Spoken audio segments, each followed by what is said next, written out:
Here's something most NASCAR fans aren't talking about right now. There is a driver in the NASCAR Cup Series garage who hasn't even reached his best track yet, and the entire field knows it. He already won on his Cup Series debut. He racked up 5 road course wins last year. He spun twice at Atlanta and still finished 6th. And now, Circuit of the Americas is next. What happens when one of the world's best road races arrives at a track built perfectly for his skill set? Stick around because this story is only getting started.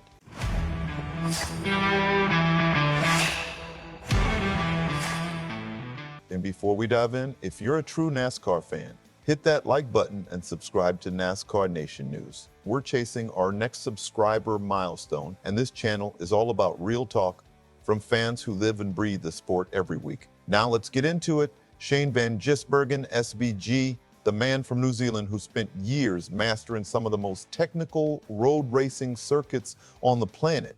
But here's the thing. Before he ever strapped into a full-time NASCAR Cup Series car, he had already built a legendary resume. 3 Supercars championships in Australia. 3.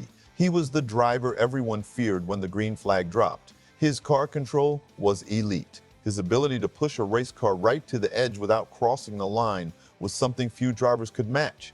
That's not a skill you teach. That's instinct. And then came 2023. At first, nobody saw it coming. SVG showed up at the Chicago Street Course for his Cup Series debut. No full-time NASCAR experience, no years of stock car racing at the highest level, just one opportunity, and he won. First try against drivers who had spent their entire lives racing in NASCAR. That almost never happens. The garage noticed immediately, and that's when everything changed. Fast forward to 2026, SVG is now a full-time Cup Series driver for Trackhouse Racing in the number 97 Chevrolet, and his season has already become a lesson in resilience. Let's start with Daytona. He qualified 13th, ran inside the top 10, led laps, looked fast all day, then disaster struck. He got caught in someone else's wreck, finished 30th, just 12 championship points. That's Daytona. You can do everything right and still leave with almost nothing. Sometimes it's not about being the fastest driver, it's about surviving. However, Atlanta told a completely different story. SVG started 28th. 28th. Most drivers start that deep in the field and spend the day trying to escape traffic. Not SVG. His Chevrolet was loose early. Stage 1 was rough. He finished 34th. Not exactly the start anyone wanted, but he never panicked. He kept working, kept adjusting, kept climbing. By stage 2, he was suddenly battling near the front. And then something unexpected happened. Kyle Larson came into the picture. SVG was making a move on Larson for 3rd place. When Larson came down the track and made contact, SVG spun into the infield grass. Larson hit the wall. His race was over. Now here's what makes this moment so important. The 2-time Cup champion immediately took responsibility. He said the accident was his fault. But what SVG did next revealed exactly why so many people believe in him. He didn't lose focus, he didn't unravel, he fought back, he recovered from the spin and scored a stage point with a 10th place finish in stage 2. Think about that. He had just been spun into the grass. Most drivers would still be frustrated. SVG was still collecting points. That's composure. That's experience. That's the mindset of someone who knows how to handle chaos, but we're not done yet. Because later in the race, he spun again, this time by himself, coming off turn 4. 2 spins, 2 major setbacks, one afternoon. Lesser drivers might have settled for simply surviving, not SVG. Strategy put him back in contention. Fresh tires, a late caution, a restart inside the top 10, and help from Trackhouse teammate Ross Chastain, who pushed him forward during a wild 3-wide battle. Then came the white flag. SVG was running 4th. 4th, after everything that had happened, he got shuffled back in the final corner, but when the checkered flag flew, he crossed the line 6th, a career-best oval finish. After starting 28th, after spinning twice, after spending most of the day fighting adversity, what happened next surprised everyone. That one performance launched him from 28th in the standings all the way to a tie for 15th in a single race, right on the playoff bubble.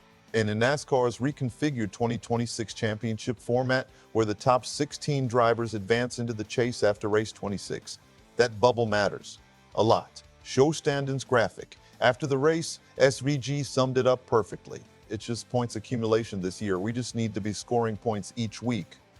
Simple, calculated, dangerous. And now, we arrive at Circuit of the Americas, COTA. 20 turns, elevation changes, technical sections, heavy braking zones, fast sweeping corners. A track that exposes every weakness. Most NASCAR drivers learned road racing later in their careers. Even the best had to develop those skills over time. Drivers like Chase Elliott spent years becoming road course specialists. SVG's story is different. He didn't learn road courses, he grew up on them.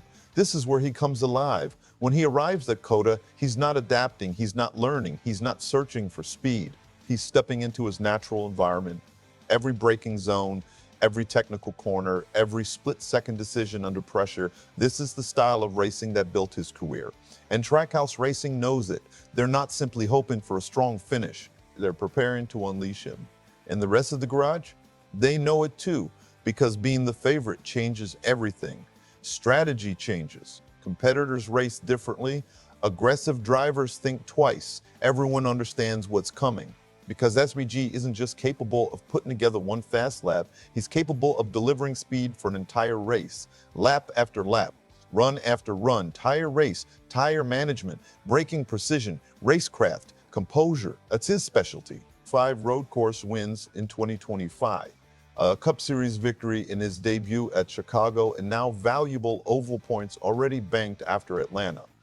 Put all of that together, elite road course talent, a full season of Cup Series experience, momentum, playoff positioning, a team committed to maximizing every opportunity, and you start to understand why Shane Van Gisbergen might be the most dangerous driver entering this weekend. Just think about it. He started 28th at Atlanta, spun twice, scored a stage point, overcame multiple setbacks, finished 6th, collected 45 points, and jumped from 28th to tied for 15th in the standings. And all of that happened on tracks that aren't even considered his best tracks. So now the question becomes impossible to ignore. What happens when he finally gets to one that is? Drop your answer in the comments. Is Shane Van Gisbergen going to win at Circuit of the Americas? And if he does that make him a legitimate championship contender in 2026? I want to hear your take. And if you're not already part of NASCAR Nation News, hit that like button, subscribe to the channel, and join the community. Real NASCAR talk every single week from fans who truly live this sport. Thanks for watching, and we'll see you in the next one.